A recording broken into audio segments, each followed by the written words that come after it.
കൂട്ടുകാരെ, വീഡിയോ ഇഷ്ടമായെങ്കിൽ ലൈക്ക് ചെയ്യാനും ചാനൽ സബ്സ്ക്രൈബ് ചെയ്യാനും മറക്കരുതേ. ജവഹർലാൽ നെഹ്റു ജീവചരിത്രം. അലഹബാദിലെ കാശ്മീരി പണ്ഡിറ്റ് കുടുംബത്തിൽ മോത്തിലാൽ നെഹ്റുവിൻ്റെയും ഭാര്യ സ്വരൂപ് റാണിയുടെയും മകനായാണ് ജവഹർലാൽ നെഹ്റു ജനിച്ചത്.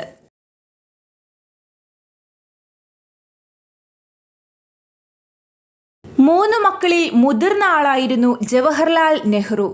നെഹ്റുവിൻ്റെ സഹോദരിമാരിലൊരാൾ വിജയലക്ഷ്മി പണ്ഡിറ്റ് പിന്നീട് ഐക്യരാഷ്ട്രസഭയുടെ ജനറൽ അസംബ്ലിയുടെ ആദ്യത്തെ വനിതാ പ്രസിഡന്റ് എന്ന ബഹുമതിക്കുടമയായി.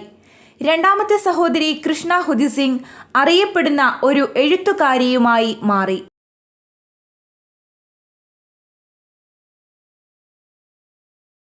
അമൂല്യരത്നം എന്നാണ് ജവഹർ എന്ന അറബി വാക്കിൻ്റെ അർത്ഥം.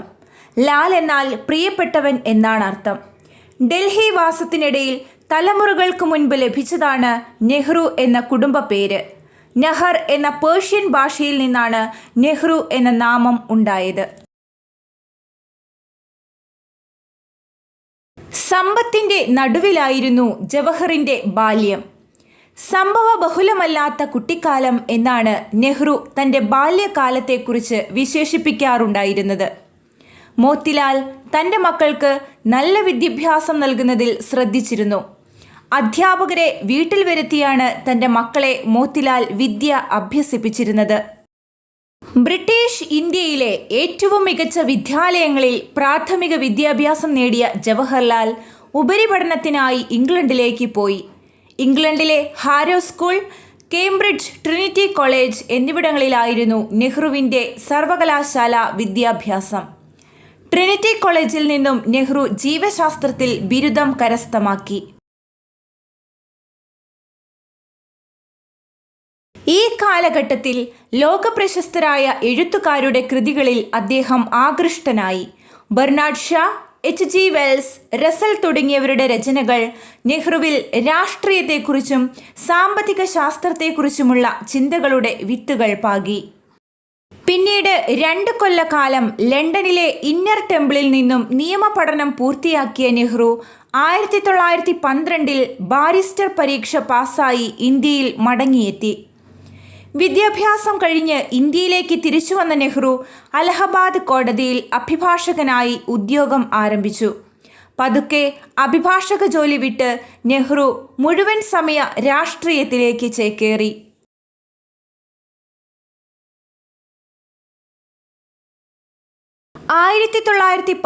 ൽ മാതാപിതാക്കളുടെ താൽപ്പര്യപ്രകാരം കമലയെ വിവാഹം കഴിച്ചു. വിവാഹത്തിൻ്റെ 2ാം വർഷത്തിൽ അവർക്ക് ഇന്ദിര എന്ന ഏക മകളുണ്ടായി. സ്വാതന്ത്ര്യത്തിലേക്കുള്ള പ്രയാണത്തിൽ 1930കളിൽ ഇന്ത്യൻ രാഷ്ട്രീയത്തെ മുന്നിൽ നിന്നു നയിച്ചത് കോൺഗ്രസും അതിൻ്റെ തലവനായിരുന്ന ജവഹർലാൽ നെഹ്റുവുമായിരുന്നു.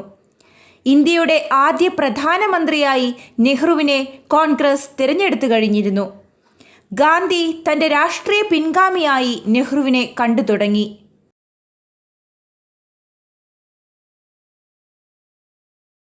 1947 ആഗസ്റ്റ് 15 ജവഹർലാൽ നെഹ്റു സ്വതന്ത്ര ഇന്ത്യയുടെ പ്രഥമ പ്രധാനമന്ത്രിയായി സത്യപ്രതിജ്ഞ ചെയ്ത് അധികാരമേറ്റു.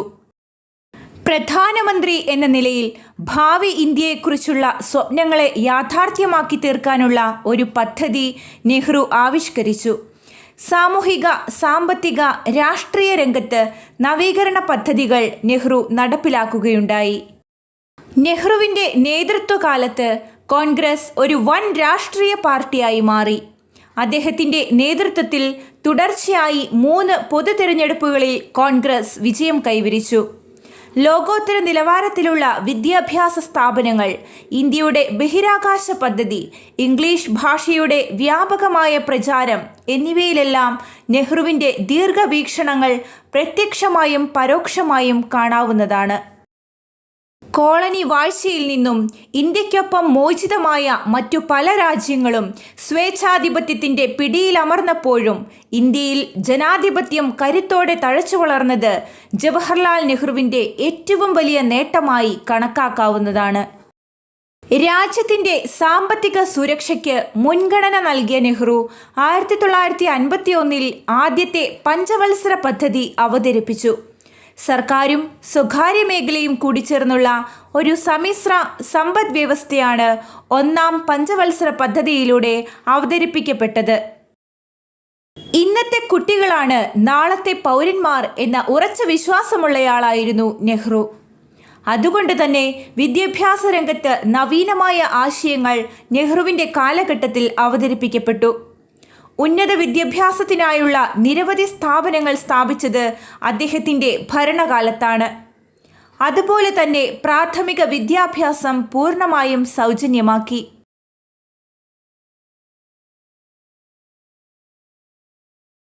Indian institute of technology, Indian institute of management, all India institute of medical science, national institute of technology തുടങ്ങിയ ഉന്നത വിദ്യാഭ്യാസ സ്ഥാപനങ്ങളെല്ലാം തുടങ്ങിയത് നെഹ്റു ഇന്ത്യയെ നയിച്ചിരുന്ന കാലത്താണ്.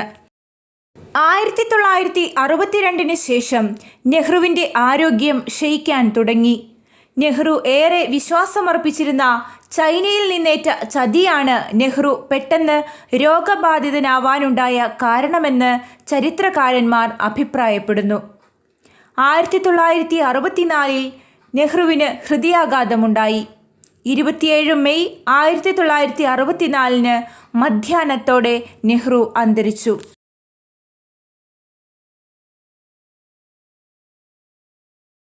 യമുന നദിയുടെ കരയിലുള്ള ശാന്തിവനത്തിൽ ഹൈന്ദവാചാരങ്ങളോടെ അദ്ദേഹത്തിൻ്റെ മരണാനന്തര കർമ്മങ്ങൾ നടത്തി. ഏതാണ്ട് 15 ലക്ഷത്തോളം ജനങ്ങളാണ് നെഹ്റുവിന് ആദരാഞ്ജലി അർപ്പിക്കാനെത്തിയത്.